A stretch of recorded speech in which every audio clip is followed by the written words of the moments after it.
En este tercer video nos dedicaremos a analizar las semillas, tanto en su morfología externa como en su anatomía. Primero empecemos definiendo la semilla desde el punto de vista botánico, en su sentido estricto o morfológico, es el óvulo fecundado que ha alcanzado la madurez.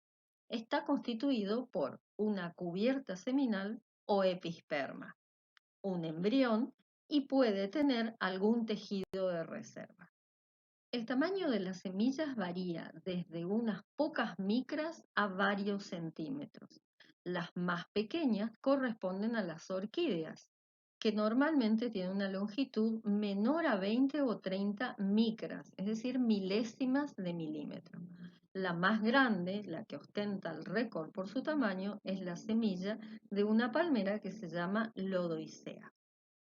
El peso estará en relación al tamaño de la semilla. Sin embargo, hay una que se destaca.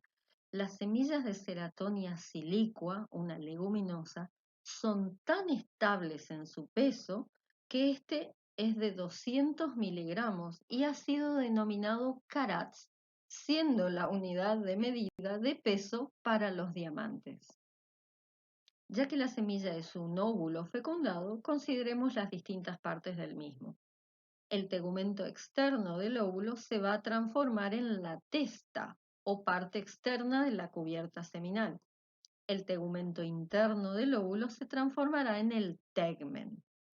Si seguimos hacia el interior, la nucela, normalmente la que recubre al saco embrionario, puede transformarse en un órgano de reserva o puede degradarse durante el crecimiento del embrión. En el interior del saco embrionario ya repasamos que la ovocélula fecundada se transforma en el embrión y la célula del medio, producto de la doble fecundación, se va a transformar en el endosperma. Vista en su morfología externa, podemos apreciar distintas zonas. Por ejemplo, podemos ver la cicatriz que deja el funículo cuando estaba prendido a la placenta. En la semilla, dicha cicatriz recibe la denominación de hilo. También puede llegar a verse con mayor o menor notoriedad la micrópila del óvulo.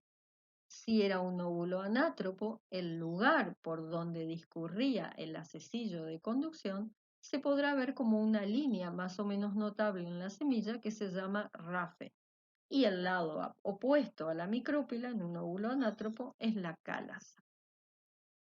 Ahora, recordemos que había tres tipos de óvulos: ortótropos, donde funículo, calaza y micrópila estaban en una sola línea. Cuando una semilla deriva de un óvulo ortótropo, normalmente el hilo se encuentra opuesto totalmente a la micrópila. En un óvulo anátropo ocurre lo contrario. El hilo, y por ende que deriva del funículo, y la micrópila siempre estarán cercanos y opuestos totalmente a la calaza, como ocurre en la mandioca. También puede haber semillas que derivan de óvulos campilótropos, y en este caso normalmente mantienen la forma curva original del óvulo. Dependiendo de cuál de las capas de ambos tegumentos desarrolle una capa mecánica gruesa esclerosada, las semillas se llamarán testales cuando es la testa externa la que forma esclereidas, y se llamarán semillas técnicas si es esta capa la que desarrolla engrosamiento. Aquí vemos un corte transversal de la cubierta seminal de un poroto, donde vemos que la capa superficial de la testa se transforma en esclereidas. Existen semillas cuya cubierta seminal es muy delgada y no protege a la semilla. Esto es lógico en aquellas semillas que se forman dentro de frutos secos indehiscentes, como el ejemplo del maní. Aquí vemos un fruto de maní y su semilla, el episperma, es muy delgado y lábil, muy fácil de quitar. Una semilla que se destaca por la importancia de su episperma es el algodón, Gossypium hirsutum, ya que en la epidermis desarrolla los pelos conocidos vulgarmente como fibras del algodón. Estos tricomas se inician desde la epidermis del tegumento externo del óvulo inmediatamente después de la fecundación del mismo. 2 o 3 días después ya se pueden apreciar las pequeñas protuberancias formadas por cada una de las células de la epidermis de la ahora llamada testa de la semilla. Estos tricomas continúan la fase de elongación por varios días. Son tricomas simples, unicelulares y su pared está formada exclusivamente de celulosa. En la etapa final se produce el engrosamiento de la pared y la maduración de la misma. 20 días después de la fecundación, cada una de estas fibras ya ha alcanzado su longitud e inicia la última etapa de maduración, en la cual se produce un engrosamiento de las paredes formado exclusivamente de celulosa, que puede alcanzar un 94% del tricoma. En otras semillas, como en las del lino, la cubierta seminal tiene sustancias mucilaginosas. Estas facilitan la germinación porque son sustancias que tienen la capacidad de absorber agua. En otras, como en la granada, cada semilla tiene una cubierta carnosa que la hace atractiva a animales o pájaros que pueden dispersar la semilla consumiéndola. Veamos ahora las características del embrión. Este es una planta en miniatura que ya tiene todas las partes de una planta adulta, es decir, tiene una raíz, un tallo y unas primeras hojas.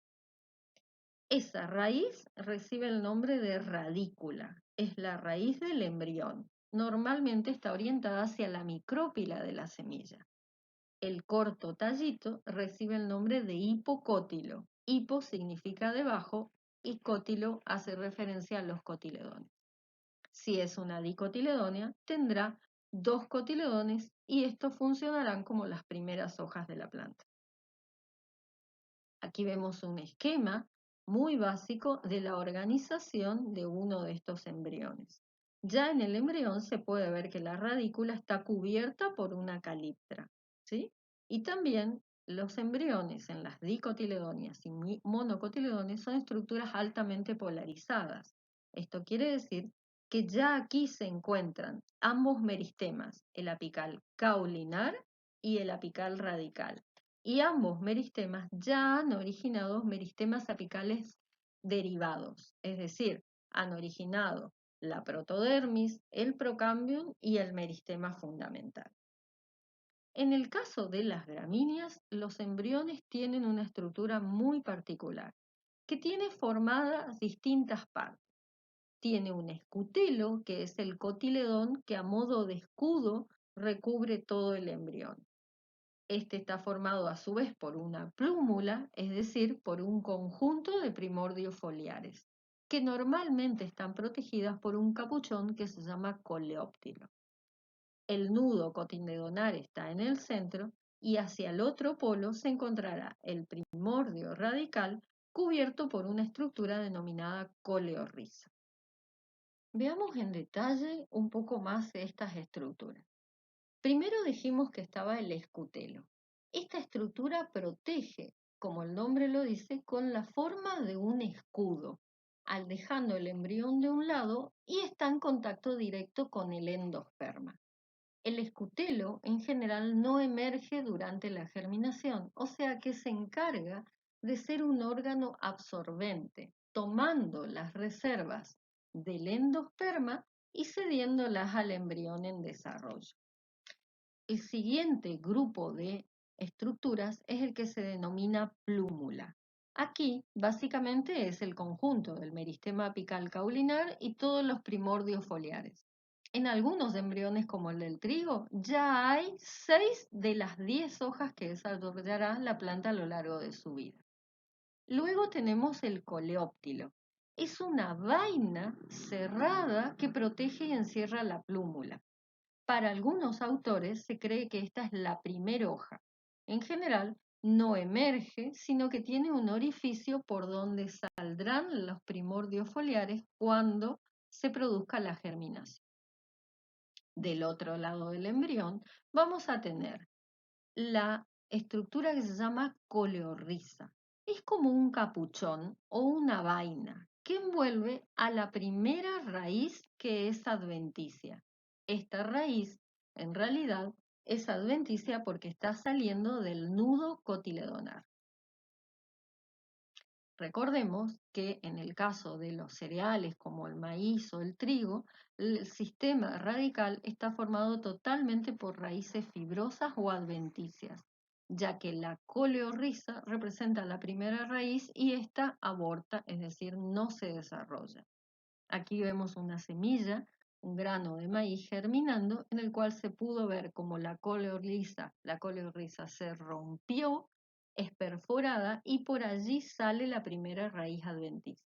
También podemos ver que lo que emerge para la parte aérea es la plúmula, por lo que el escutelo, que es el verdadero cotiledón, queda en el interior del grano. Completamos la primera parte de la estructura de las semillas. En el siguiente video veremos las sustancias de reserva y cómo se produce la dispersión de las mismas.